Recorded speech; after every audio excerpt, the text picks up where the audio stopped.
পৰ্যটকৰ বাবে মুকলি হ'ল লাওখোৱা বুঢ়াচাপৰি অভয়াৰণ্য। পৰ্যটকৰ আকৰ্ষণৰ বাবে অভয়াৰণ্যখনত কৰিছে চাইক্লিঙৰ ব্যৱস্থা।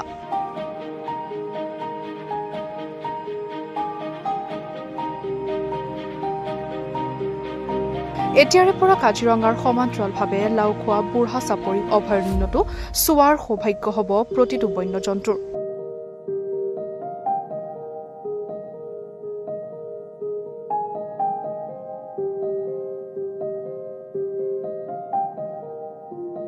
কিয়নো অভয়াৰণ্যখনৰ বেদখলকৃত ভূমি উচ্ছেদ কৰাৰ পাছত অভয়াৰণ্যখনলৈ আহিছে আশাৰ বতৰা।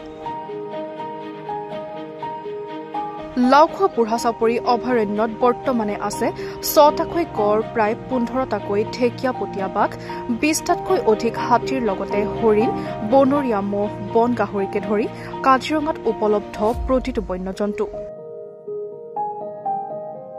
বিশেষকৈ চাইক্লিঙৰ সময়ছোৱাত পৰিভ্ৰমী পক্ষীৰ কলৰৱে মুখৰিত হোৱা লাওখোৱা অভয়াৰণ্যৰ ৰৌমাৰী বিলৰ দৃষ্টিনন্দন দৃশ্যই মন্ত্ৰমুগ্ধ কৰিব পৰ্যটকক।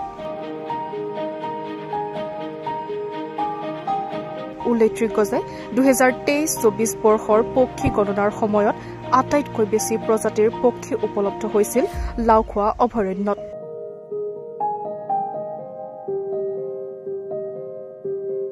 আজি আমি Laokhowa wild life sanctuary Nagaon wild life ডিভিজনৰ সৌজন্যত আৰু WWF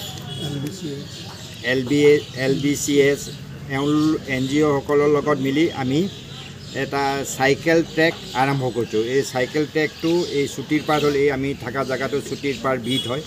এইটোৰ পৰা আৰম্ভ হৈ মথাউৰি দি 5 কিলোমিটাৰ যাব, আকৌ ঘূৰি আহিব। চাইকেলকেইখন আমাক WWFে দিছে, লগতে বাইনকুলাৰ আছে। সেই বস্তুটো আমি ইয়াত যোনটো হ'ব সেইটো চাইক্লিং ট্ৰেক ৰাতিপুৱা 7টা বজাৰ পৰা 10টা বজালৈ হ'ব আৰু আবেলি 2টা বজাৰ পৰা 4টা বজালৈ এইটো আমি লাওখোৱাত আমি আৰম্ভ কৰিছোঁ। এইটো লাহে লাহে আমাৰ আৰু 3টা পইণ্ট আছে, সেই 3টা পইণ্টতো আমি এয়া কৰিম, আৰম্ভ কৰিম।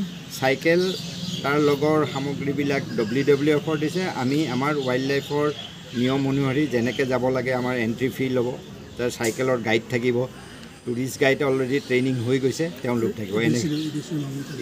মেইনলি এইটো EDCক প্ৰমোট কৰিবৰ কাৰণে আমি কৰিছোঁ, যাতে এইখিনি হয় আৰু ৰাইজৰ লগত আমাৰ লাওখোৱাৰ সম্বন্ধটো যোনটো আছে, বাৰ্ড চাব পাৰে বন বিভাগৰ, সেইটো যাতে অলপ উন্নত হয়, সেইটোৰ কাৰণে কৰা হৈছে। ইয়াতে টুৰিষ্ট আহিব পাৰিব। টুৰিষ্ট আহিলে আমাৰ ইয়াতে ডাঙৰ বিল আছে, ৰৌমাৰী বিল বুলি আছে, যোনখন যোৱাবাৰ বাৰ্ড এষ্টিমেটৰ সময়ত হায়েষ্ট নাম্বাৰ অফ বাৰ্ডছ ইয়াত পাইছে, যোনটো কাজিৰঙাতকৈও বেছি পাইছে। সেইটো এটা অলৰেডি ৰেকৰ্ডেড।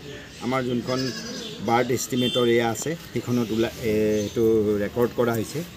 আৰু আমাৰ কিছুমান ষ্টাফ আছে যোনে চৰাইৰ বিষয়ে অলপ জানে, আৰু সেই চব আমাৰ তাৰ কাষে কাষে যোনটো মথাউৰি দি যাব কাষে কাষে কেম্প আছে, কেম্পত ৰখিলে তেওঁলোকে বাইনকুলাৰ দি চাব পাৰিব আৰু 2-এটা চৰাইৰ আমাৰ ষ্টাফেও কৈ দিব পাৰিব।